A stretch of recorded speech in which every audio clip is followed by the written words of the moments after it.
Why Kabuki? This is the question I have encountered on the hanamichi today. Why Kabuki theatre? Okay, I get it.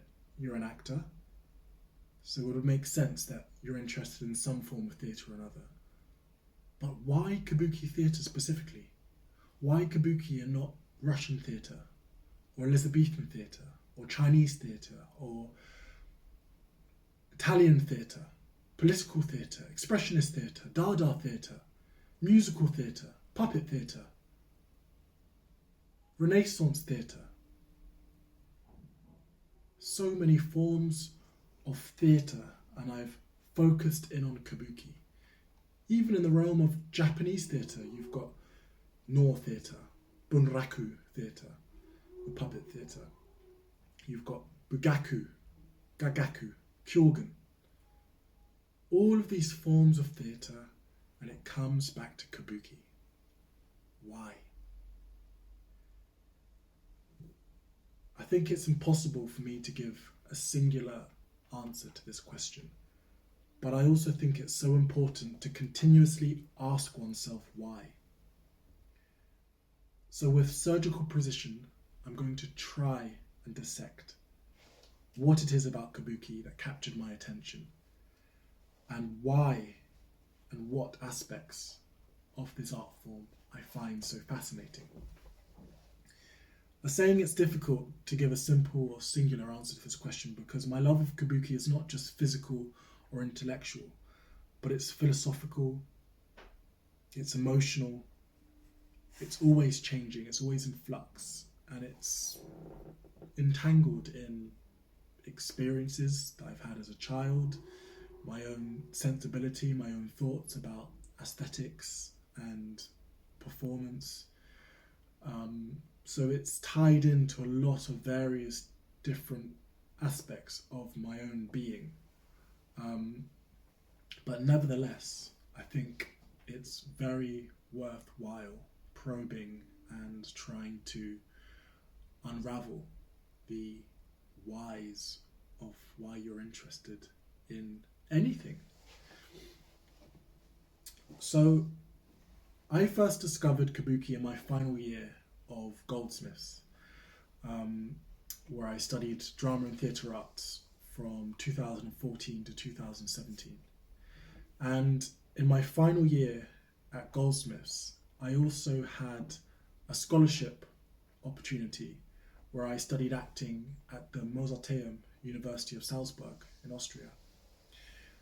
And this experience of training for 3 months in acting in Salzburg is very, very important, I think, to how I came to appreciate Kabuki at the time I did. And I say it's important because I went to the Mozarteum and studied for 3 months and quite simply was blown away by how completely contrasting the whole experience of this type of education was in comparison to what I'd been studying at Goldsmiths. So, for example, the typical day at the Mozarteum where I was training in Salzburg consisted of a strenuous physical training exercise at 7 o'clock with this teacher called Ulf, who was well versed in circus and acrobatic and martial arts and all sorts. We did acrobatics for an hour.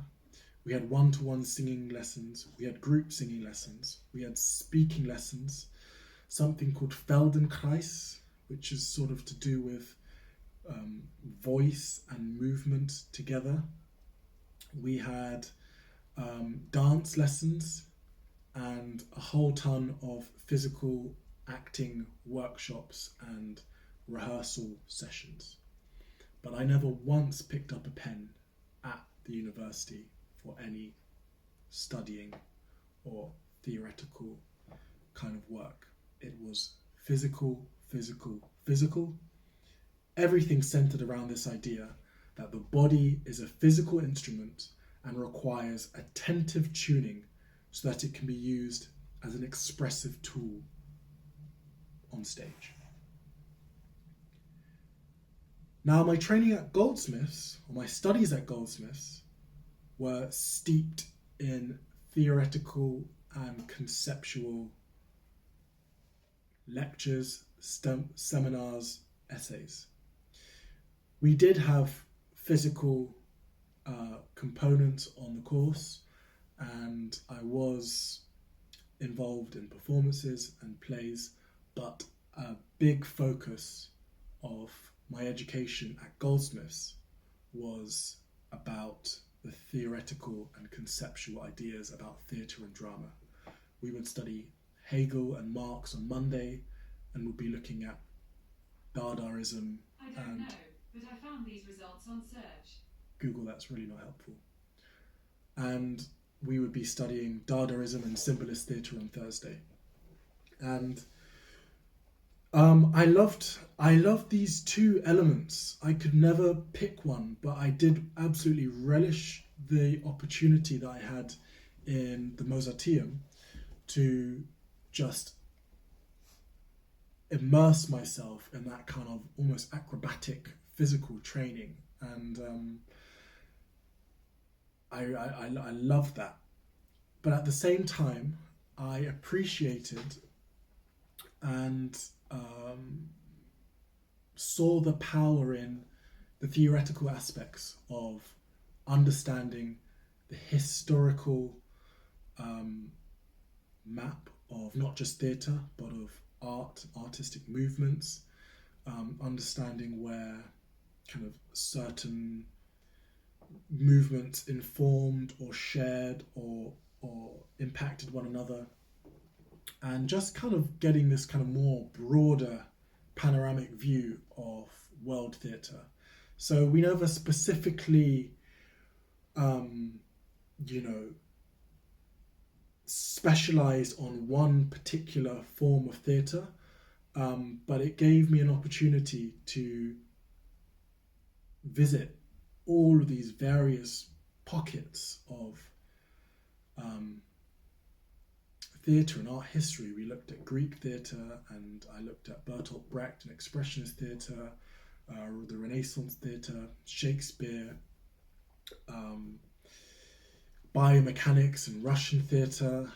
It was very, very, very expansive, eclectic, and I did love this idea that not everything I studied appealed to me, but I could certainly pick up certain things that did and then pursue them further, which is ultimately what I did with Japanese theatre and Kabuki. But to keep along the thread of my time at Goldsmiths and when I encountered Kabuki, so I had gone to Salzburg, and after I finished my 3 months of training there, I came back to London, continued my studies at Goldsmiths. I then enrolled, took this course called Art in Japan, more because the other courses that were offered didn't appeal to me at all. I think it was like theatre for education, theatre for protest, and theatre in the community, and then there was Art in Japan. And I knew nothing about Japanese art or theatre, besides the very, basic Katsushika Hokusai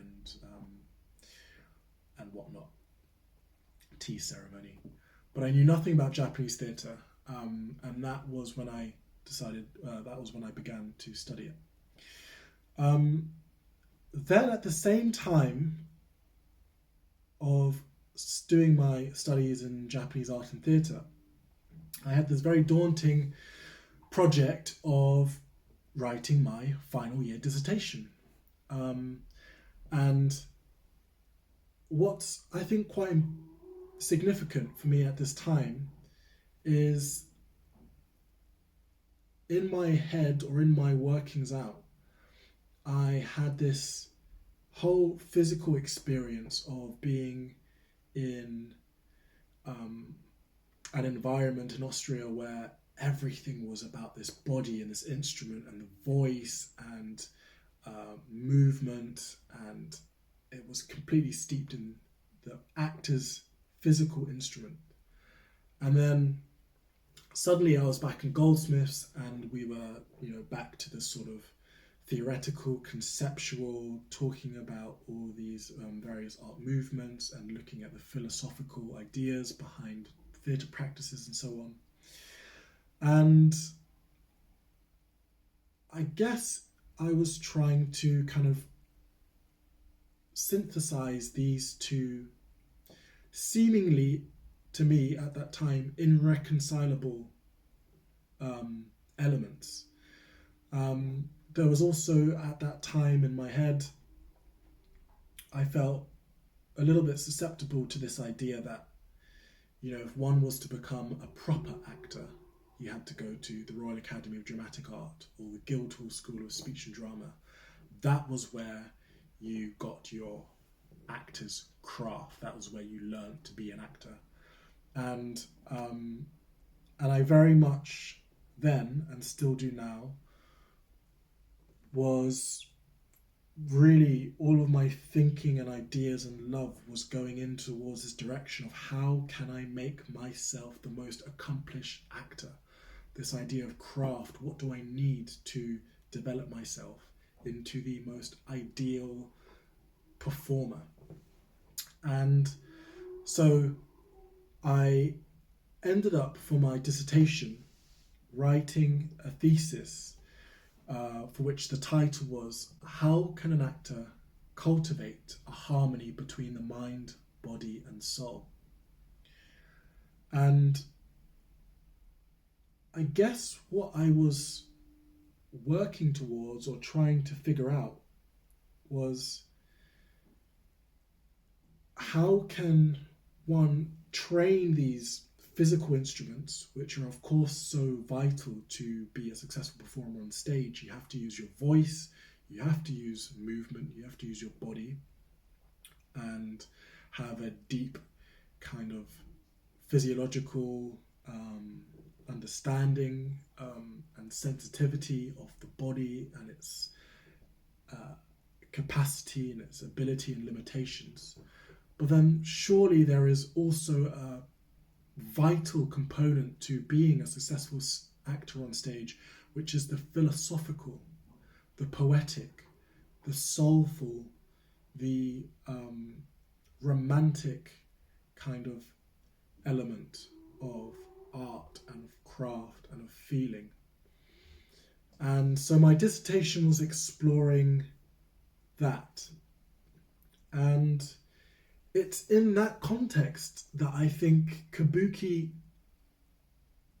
seemed to appear as a possible framework or lens or launch pad even, to allow me to then begin to understand how I could create this kind of ideal theatrical disposition or style, for lack of a better word, for myself.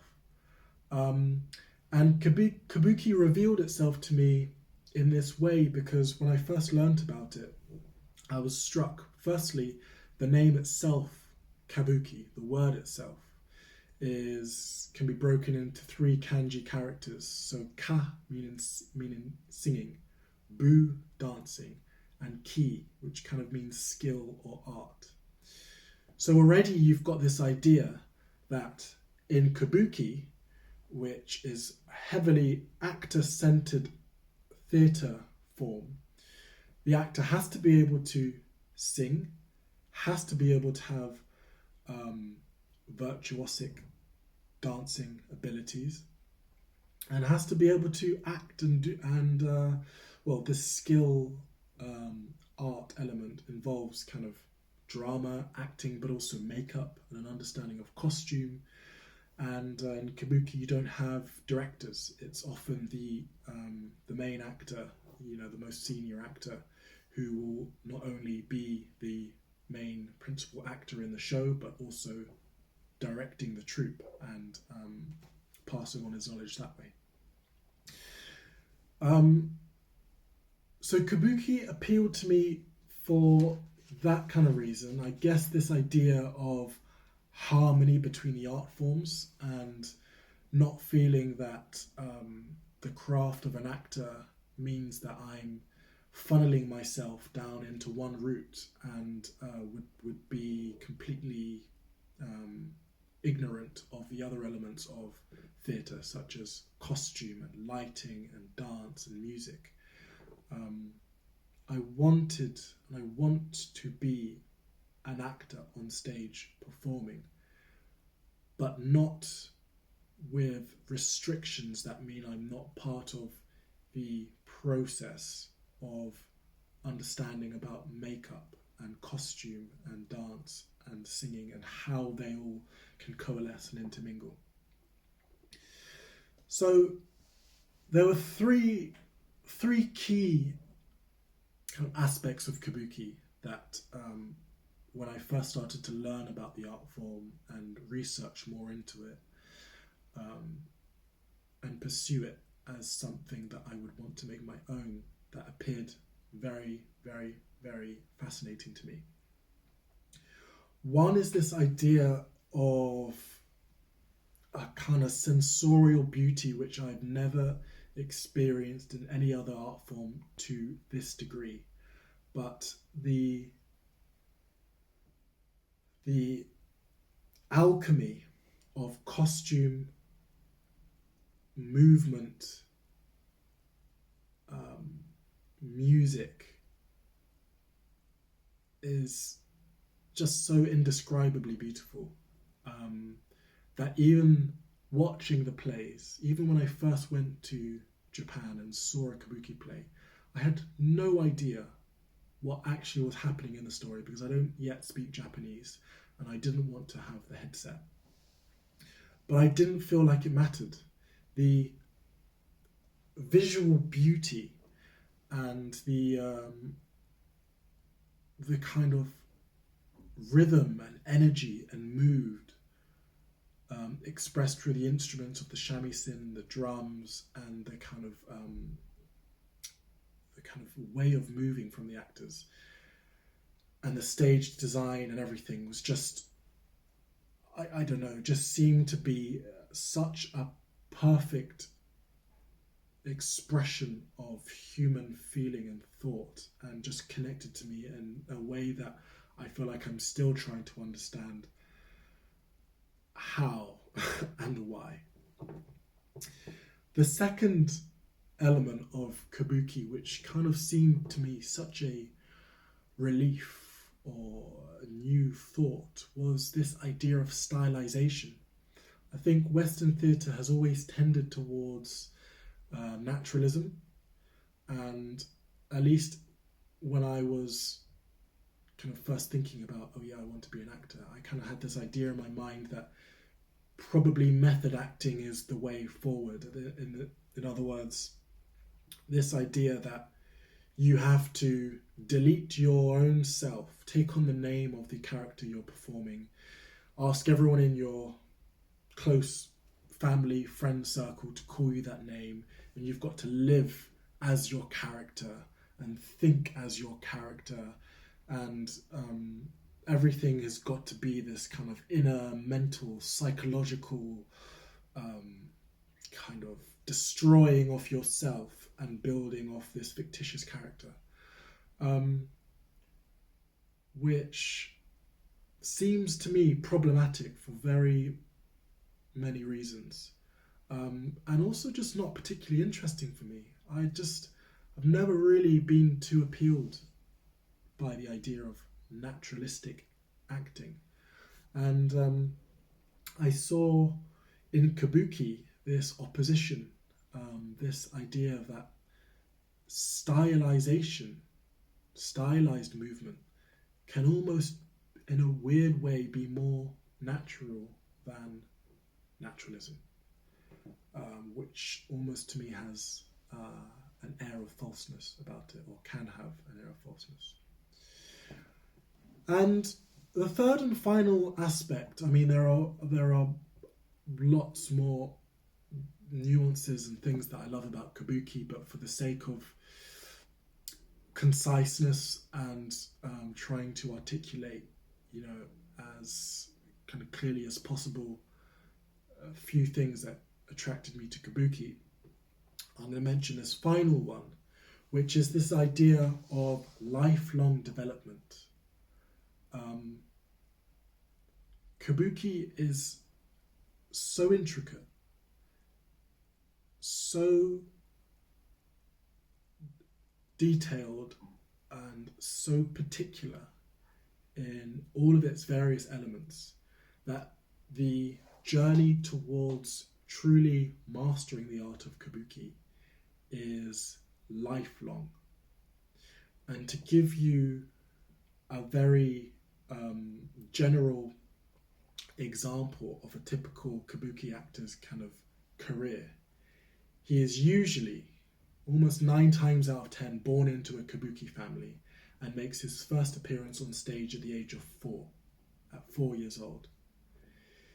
He then trains incessantly with all his energy every single day, and it's not until he's aged 50 that he's even considered an actor. At 50, his career is just beginning. That's after 46 years of development and training. At 50, he's beginning to get a hang of his craft. And it's not until he is entering his 60s and his 70s and even into his 80s that do the true colours and flowers of his art form reveal themselves.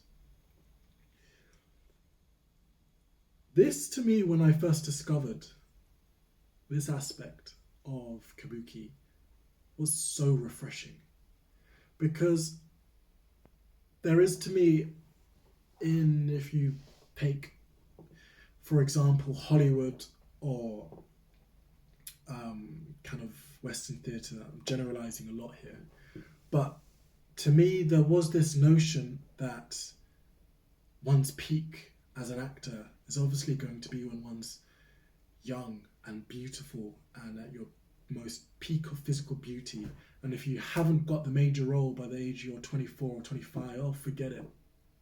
It's finished. That was your time. You couldn't get it. You couldn't make it in. Almost like an Olympic athlete. This is your peak, and anything older than 30, and you might as well just think about another career opportunity. But in Kabuki, there was this possibility of, this is not just a vocation, this is a lifelong thing that brings everything. You need everything you've got as a human being. You need to infuse that whole thing into your character on stage. What you've experienced in life, what you've learned through previous teachers and previous actors who have passed down through generations the craft. What you've learned from previous mistakes you've had on stage, what you've learned from seeing your fellow contemporaries and colleagues. Everything you could possibly think of, your travels, your reading, your writing. And that's almost why I'm doing this series as well. I think it's a lifelong study. It's a lifelong pursuit. And hopefully when I'm 90 and still doing this, I will still feel like there's so much further to go. But that's a little bit about why